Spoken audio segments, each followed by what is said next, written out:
Hey everyone, in today's video I'm going to show you how to block program from accessing internet in Windows 10 and 11.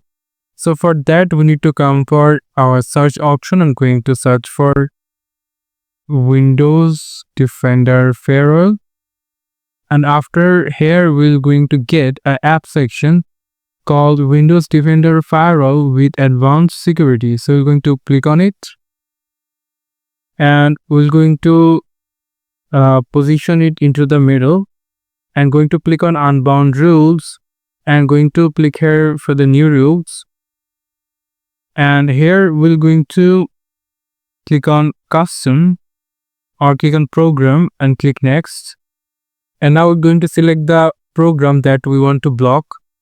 So now if you go for local C drive and go for program file, if I just wanted to close the pin attention file, I'm going to select it, click next and check the block connection, click next, check all these three items, next. And if you want to name it, so I'm going to name it as block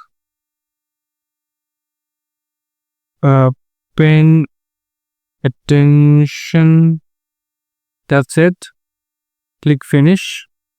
So now as you can see that I blocked the block pin attention name over, you can see, and as you can see the action is blocked. So whenever you want to delete it, just simply click on delete and it will be deleted. So this is how we can simply block program from accessing internet